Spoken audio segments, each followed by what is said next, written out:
کہ دل کا جو اطمینان ہوتا ہے نا، آج ہم میں سے ہر شخص دیکھیں ٹینشن کا شکار ہے، ڈپریشن کا شکار ہے، سٹریس ہے، بے چینی ہے، پریشانی ہے اور نامعلوم بے چینی ہے، نامعلوم ٹینشن ہے، ہمیں پتہ ہی نہیں ہے۔ اس دن کوئی بتا رہا تھا کہ ابھی یہ تحقیق آئی ہے، پتہ نہیں صحیح ہے یا غلط ہے، کوئی بتا رہا تھا کہ شوگر کوئی بیماری ہی نہیں ہے، شوگر دراصل ٹینشن کا نام ہے، بس جس کو ٹینشن ہوتی ہے اس کو شوگر ہو جاتی ہے۔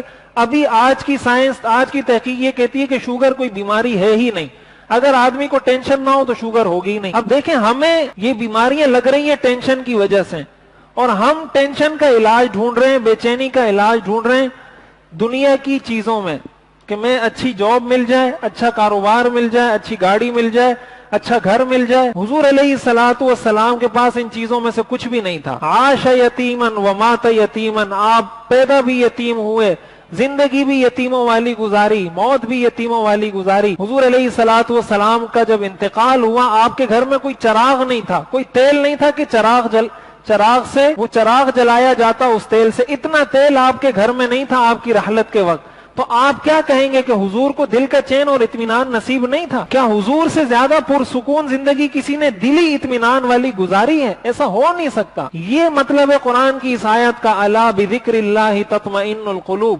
علماء نے لکھا ہے اس کی مثال ایسی ہے جیسے کشتی پانی میں ہوتی ہے، کشتی کا پورا جسم پانی میں ہوتا ہے لیکن اس پانی کا ایک قطرہ بھی کشتی کے اندر نہیں آتا۔ ایک مسلمان کی ساری زندگی پریشانیوں میں ڈوبی ہوئی ہوتی ہے لیکن اس پریشانی کا ایک قطرہ بھی اس کے دل میں نہیں جاتا، وہ اتنا پرسکون ہوتا ہے۔ اگر کوئی پریشانی آتی ہے، یہ مطلب نہیں کہ وہ پریشانی پر پریشان نہیں ہوتا، پریشانی پر پریشان ہونا یہ فطرت کا تقاضا ہے۔ اسی لیے حضور علیہ الصلوۃ والسلام والدین کا ذکر کر کے روتے تھے، جب بھی آپ کو پریشانی ہوتی تھی آپ پریشان ہوتے تھے، لیکن اس پریشانی کو اپنے سر پر سوار کر لینا، یا اس کی وجہ سے اتنا انسان اس کا دل ٹوٹ جائے، اتنا متاثر ہو جائے کہ وہ کہے یار میں نے یہ کام کرنا ہی نہیں ہے، میں کرتا ہی نہیں ہوں، چھوڑو، یہ کہہ رہا ہے فلاں، یہ کہہ رہا ہے فلاں، یہ کہہ رہا ہے، میں نے یہ کام کرنا ہی نہیں۔ اس چیز کی شریعت اجازت نہیں دیتی، اور یہ چیز انسان کو نصیب ہوتی ہے سیرت سے۔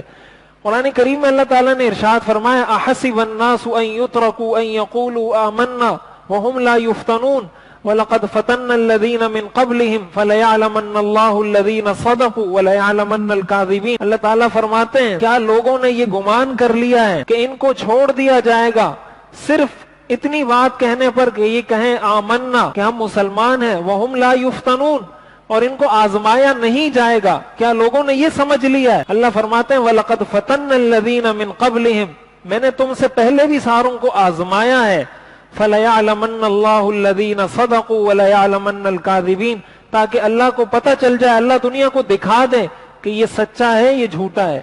حضرت بلال رضی اللہ تعالیٰ عنہ کو کتنا ستایا گیا انگاروں پر۔ آپ تصور کریں ذرا کہ آپ آگ جلائیں، کوئلہ رکھیں جلا کر، اور اس کوئلے پر کسی انسان کو لا کر لیٹا دیں، تصور کریں، اور وہ اس کوئلے پر لیٹ کر، اس انگاروں پر لیٹ کر کہے احد احد احد، کہ اللہ ایک ہے، اللہ ایک ہے، اللہ ایک ہے۔ اب اگر اس کو دل کی بے چینی ہو اس شخص کو، وہ کبھی احد بولے گا زبان سے؟ ایسے شخص کو اگر دل کی بے چینی ایک سیکنڈ کے لیے بھی ہو جائے، وہ تو فوراً کفر کا اعلان کر دے گا۔